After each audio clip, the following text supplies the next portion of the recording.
Hello guys, നമസ്കാരം.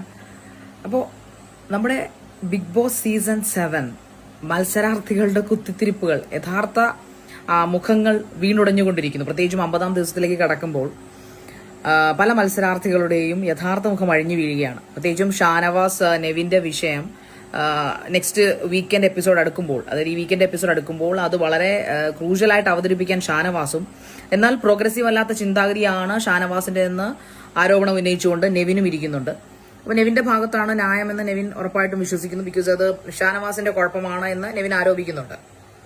അത് ഇനി ലാലേട്ടനാണ് അതിന്റെയൊക്കെ ഒരു ക്രോസ് വിസ്താരം അവിടെ നടത്താൻ പോകുന്നത്. പക്ഷേ അതിനു മുമ്പ് അവിടെ നടന്നിരിക്കുന്ന ഒരു വലിയ മുഖംമൂടി അഴിഞ്ഞു വീഴൽ നടന്നിരിക്കുന്നത് ആദിലയുടെയാണ്. ആദില ഇപ്പോൾ ആൾക്കാർ അത്ഭുതത്തോടു കൂടി പറയുന്നു ആദിലയും നൂറയും കുത്തിത്തിരിപ്പുകാരാണ്. അത് ഇന്നത്തെ എപ്പിസോഡിൽ ബിന്നി പച്ചയ്ക്ക് വിളിച്ച് എക്സ്പ്ലെയിൻ ചെയ്യുന്നുണ്ട്. ആദിലയും നൂറയും കുത്തിത്തിരിപ്പുകാരാണെന്ന് ബിന്നി നല്ല കൃത്യമായിട്ട് ഡിഫൈൻ ചെയ്താണ് പറയുന്നത്. എന്താണ് അവിടെ ആദില കാണിച്ചു കൂട്ടുന്നത്? അത് സത്യമാണ്. ബിക്കോസ് വേറൊന്നുമല്ല, ഞാൻ അവിടെ ഉണ്ടായിരുന്ന ഫസ്റ്റ് എപ്പിസോഡ് തൊട്ട്, from the very beginning, first വീക്കിൽ തന്നെ എനിക്ക് മനസ്സിലായ ഒരു കാര്യമാണ്, ആദില നല്ലൊരു കുത്തിത്തിരിപ്പുകാരിയാണ്.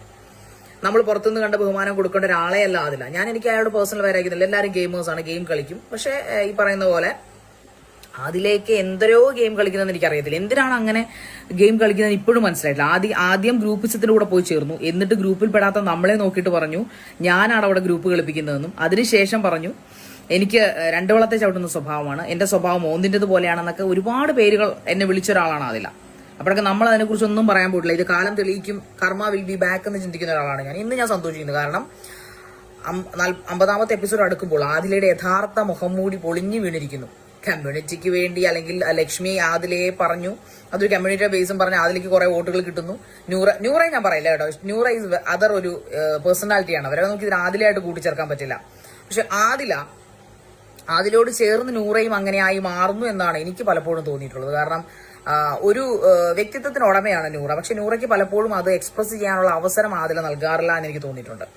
അവരെ തുടക്കത്തിലെ തന്നെ 2 ഗെയിമേഴ്സ് ആക്കി മാറ്റേണ്ടതായിരുന്നു. ഒരുപക്ഷെ ഒരാളെ ആദ്യം വെയിറ്റ് ചെയ്തിരുന്നെങ്കിൽ മറ്റേയാള്, ഒരുപക്ഷെ നൂറ ഒരു പെർഫെക്റ്റ് ഗെയിമറായി ആകുമായിരുന്നു. ഇത് ആദിലയുടെ നേടലും എല്ലായ്പ്പോഴും നൂറയുടെ ഗെയിമിൽ പ്രതിഫലനം ചെയ്യാറുണ്ട്. അതാണ് ആ കുട്ടിക്ക് ഫുള്ളായിട്ട് പെർഫോം ചെയ്യാൻ പറ്റാത്തത്.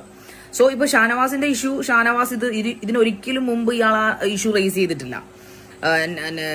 എന്താ പറയുന്നത്, നെവിന് പറയാനുള്ള കാര്യങ്ങൾ നെവിൻ പറയട്ടെ, ഷാനവാസിന് പറയാനുള്ള കാര്യങ്ങൾ ഷാനവാസും പറയട്ടെ. പക്ഷെ അതിന്റെ ഇടയിൽ ഇത് പൊതുജന മധ്യത്തിലേക്ക് വലിച്ചഴച്ചിട്ട ആള് ബിന്നി പറഞ്ഞതുപോലെ ആദില മാത്രമാണ്. എന്നിട്ട് ഇപ്പൊ ആദില കൈയൊഴിഞ്ഞിട്ട് നെവിനെ ഒപ്പം നിൽക്കുന്നു. ആഹാ, എത്ര